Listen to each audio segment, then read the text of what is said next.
सरकारला एवढंच आव्हान करेन की काय माहिती आहे काय, तुम्ही ग्राउंड लेवलवर या. खुर्चीवर बसून तुम्ही असं सांगू नका की सगळीकडे व्यवस्थित आहे.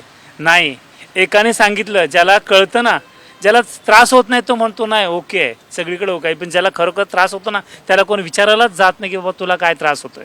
पहिल्याच पावसामध्ये इथे एवढी बेकार परिस्थिती होती की अक्षरशः गाड्या बुडल्या. टू व्हीलरच्या होत्या ना त्या गाड्या बुडल्या. हे दरवर्षी इथे होतच होतं. फॅन वगैरे तिथे काहीतरी लावलेले आहेत सिंचन करून घेण्यासाठी, पाणी डिवाइड करण्यासाठी वगैरे. पण तसं काही झालेलंच नाही आहे. पाणी जमिनीखाली जातच नाही आहे. सिमेंट कॉन्क्रिटीकरण एवढं झालं आहे ना, त्याच्यामुळे हा प्रॉब्लेम आहे. इंधमाताच्या इथे पाण्याचा त्रास आम्हाला दरवर्षी होतो. मुंबईकर म्हणून मला नेमकं काय वाटतं हे याच्यामध्ये ना, बघा आता कन्स्ट्रक्शन एवढं फास्ट होतं आहे, सुविधा व्हायला पाहिजे, इन्फ्रास्ट्रक्चर झालं पाहिजे चांगलं, ते पण महत्त्वाचं आहे. पण त्याचबरोबर आपलं भौगोलिक जे हे आहे ना या सिटीचं, त्याचं परीक्षण करून त्याच्यानंतर ते कन्स्ट्रक्शन झालं पाहिजे. आता हे कन्स्ट्रक्शन एवढं झालं आहे ना की पाणी जमिनीखाली जातच नाही आहे. सिमेंट कॉन्क्रिटीकरण एवढं झालं आहे ना, त्याच्यामुळे हा प्रॉब्लेम आहे. आमच्या हिंदमाताच्या इथे, मी हिंदमाताला राहतो, नागरिक आहे. हिंदमाताच्या इथे पाण्याचा त्रास आम्हाला दरवर्षी होतो. पण तुलनेने त्याच्यानंतर काम झालेलं, इथे मोठी खाली अंडरग्राऊंड स्टोरेज पण बनवलेलं आहे, त्याने बऱ्यापैकी कमी झाला. पण तो हवा तसा अजून त्याचा हे येत नाही आहे. कारण त्याचं मेंटेनन्स, आपल्या सुविधा मिळतात पण त्यांचं मेंटेनन्स करणं हे गरजेचं आहे त्याचबरोबर.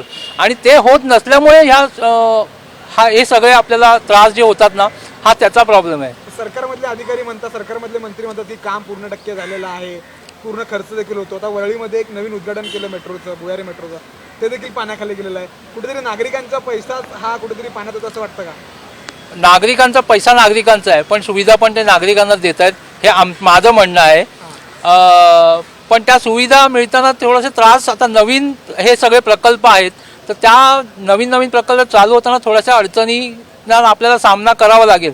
हे पहिल्यांदाच होत आहे. भुयारी मेट्रो ही मुंबई शहरामध्ये पहिल्यांदाच ती होणं पण गरजेचं आहे. ज्याप्रमाणे आपल्या इथे पॉप्युलेशन वाढत आहे किंवा ज्या प्रकारे होत आहे ना, ते होणं गरजेचं आहे. पण त्याचबरोबर ती कशा प्रकारे झाली पाहिजे, त्याचे किती कोणते धोके संभवतात, या सगळ्याचं परीक्षण म्हणजे निरीक्षण किंवा झालं पाहिजे होतं. आणि त्यानंतर हे झालं पाहिजे. आणि त्याचा आता जर पाणी साचलं असेल, मी अजून ती काही बातमी बघितलेली नाही आहे, पण खरोखर पाणी साचलं असेल तर त्याच्यावर तोडगा लवकरात लवकर काढायला हवा. कारण सरकारचं अपयश असं वाटतं का?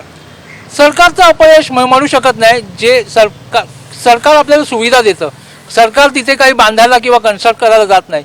याच्यामध्ये फक्त सरकारचं काम एवढंच आहे, जे कोणाला आपण कॉन्ट्रॅक्ट देतो ते त्यांच्याकडनं 100% पूर्ण होतंय की नाही, ज्या तिकडे सेफ्टी प्रिकॉशन घ्याव्या लागतील त्या सगळ्या तिकडे पूर्ण झाल्या, अस्तित्वात आल्या आहेत की नाही, म्हणजे पूर्ण झाल्यात की नाही, याच्या पावसामुळे काय त्रास येतील आपल्याला पुढे, तर ते सगळे झालेत की नाही, हे सगळं याचा सगळा अभ्यास होणं गरजेचं आहे. काका काय सांगाल, दरवर्षी पाऊस पडतो, दरवर्षी पावसामुळे ठिकठिकाणी पाणी साचतं. महापालिकेतील अधिकारी म्हणतात की आम्ही काम पूर्ण केलेलं आहे, आम्ही नालेसफाई पूर्ण केलेली आहे. सरकारमधले मंत्री पाहणी करतात, पण मुंबईकरांना मात्र दिलासा मिळत नाही. दरवर्षी त्यांना कुठल्या ना कुठल्या पद्धतीचा त्रास सहन करावा लागतो.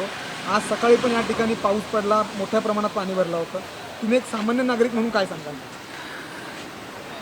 खरं सांगायचं तर तशी बघायला गेलं तर पावसाला सुरुवात झालेली नाही आहे, बरोबर आहे. आणि पहिलाच पाऊस पडला, पहिल्याच पावसामध्ये इथे एवढी बेकार परिस्थिती होती की अक्षरशः गाड्या बुडल्या.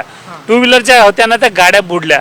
हे दरवर्षी इथे होतच होतं, त्याच्याबद्दल दुमत नाही आहे. म्हणजे माझं तर नाहीच आहे. आणि इतर लोकांची बाहेरची जी लोक आहेत ना, या एरियाच्या बाहेर लोक राहणारे आहेत, त्यांना पण त्याचा त्रास होतो.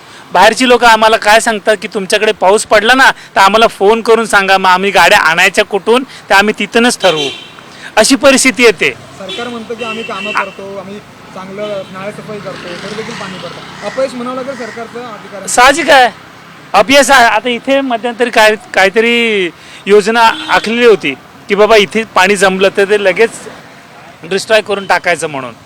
तसं झालंय का? नाही झालंय. ते फॅन वगैरे तिथे काहीतरी लावलेले आहेत सिंचन करून घेण्यासाठी, पाणी डिवाइड करण्यासाठी वगैरे. पण तसं काही झालेलंच नाही आहे. दरवर्षी हीच परिस्थिती असते की इथे पाणी तुंबतं, ह्या म्हणजे पूर्णच पाणी तुंबतं. पूर्ण हा एरिया जो आहे, ह्या टोकापासून त्या टोकापर्यंत, मागचा रस्ता सगळीकडे पुरल ह्याच्यापर्यंत, म्हणजे जवळजवळ गौरी शंकर आहे ना तिथपर्यंत पूर्ण पाणी तुंबतं.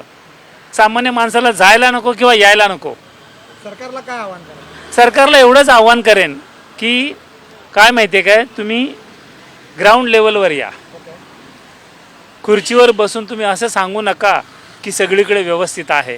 नाही, एकाने सांगितलं, ज्याला कळतं ना, ज्याला त्रास होत नाही तो म्हणतो नाही ओके आहे, सगळीकडे ओके आहे. पण ज्याला खरोखर त्रास होतो ना, त्याला कोण विचारायलाच जात नाही की बाबा तुला काय त्रास होतोय. देश विदेशातील प्रत्येक घडामोडींचे लाईव्ह अपडेट मिळवण्यासाठी आता साम टीव्हीच्या सर्व सोशल मीडिया प्लॅटफॉर्मला लाईक, फॉलो आणि सबस्क्राईब करा. तसंच सर्व नोटिफिकेशनसाठी बेल आयकॉन प्रेस करायला विसरू नका.